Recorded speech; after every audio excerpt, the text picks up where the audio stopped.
So the VA headquarters and the Veterans Health Administration, as you can see, split the IT budget fairly evenly, with Veterans Benefits getting a small slice of the overall IT pie. One other thing that is worth mentioning at VA is that of that $4 billion IT budget that you see right here, over $1 billion goes to pay staff and personnel. For IT at VA, the major vehicle that you want to have a partnership with, a prime on, is T4, Transformation 21 Total Technology, which, as you can see, has almost $1 billion that went through it just this last fiscal year.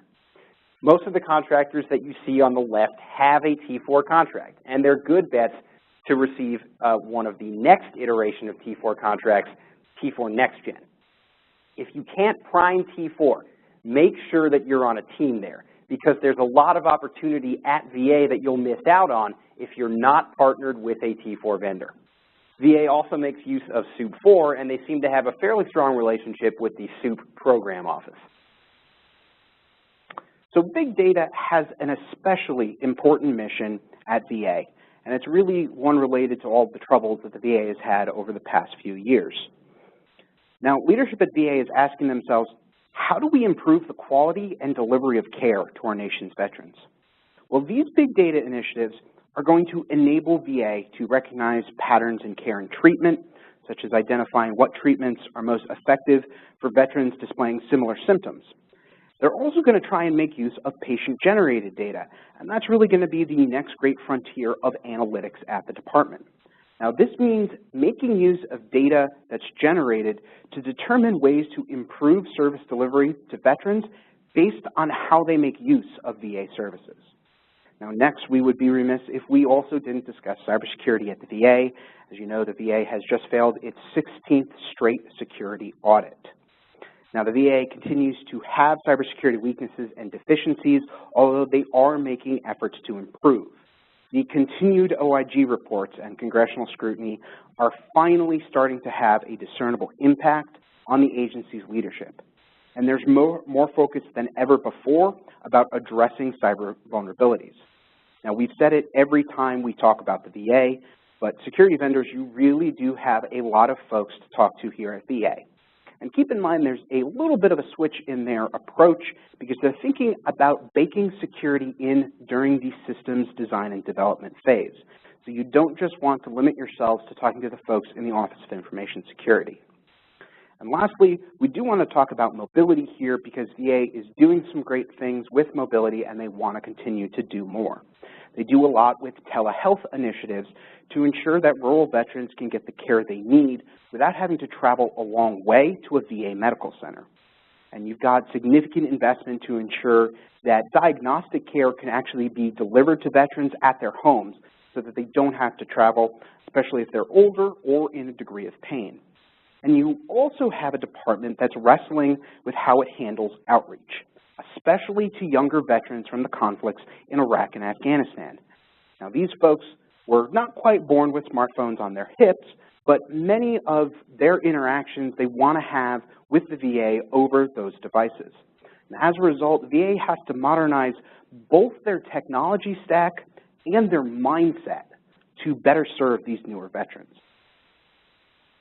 So now let's discuss what Tom just alluded to on the last slide, and those are changes that are set to remake the VA.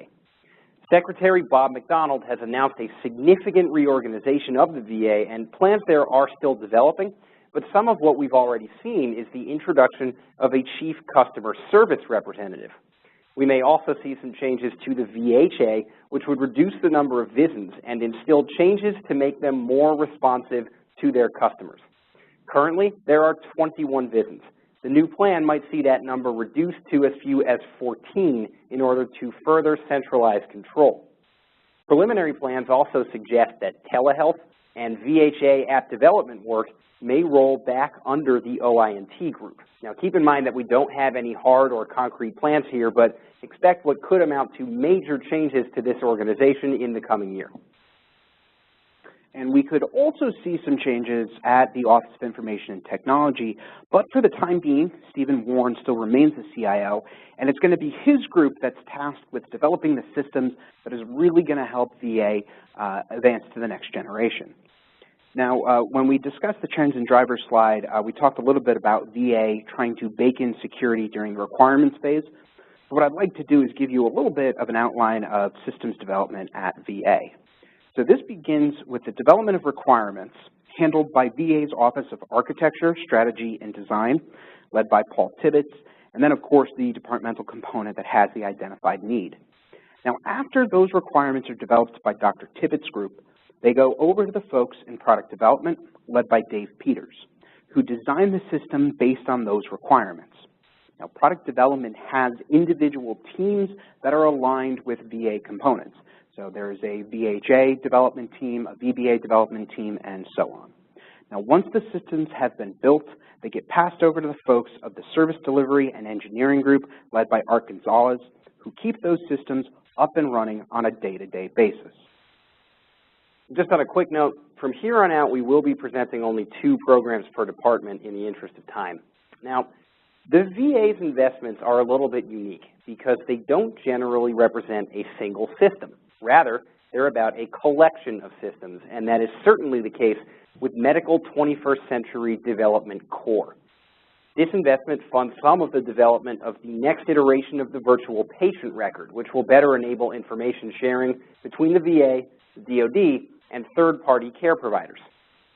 This investment expands the work of the real-time location system, which helps to track the location of patients, supplies, and equipment. So there's a little bit of a big data play here as well. And lastly, this investment will help to fund part of VISTA and the necessary upgrades to that all-encompassing EHR, particularly those that deal with clinical care. Teresa Cullen is just one of many stakeholders who represent the IT needs that this program helps to address, and she does frequently make the speaking round, so look out for her at your next health-centric IT conference. The Interagency 21st Century Core investment combines the work from the Thieler Program Office, the Interagency Program Office, and more work developing VISTA. Now, this investment likely funds more of the operational functions of VISTA, and it could also contribute in part to the new scheduling system that VA is prepping to deploy. Now, DME has remained steady, but you'll notice that there is a large steady state drop here.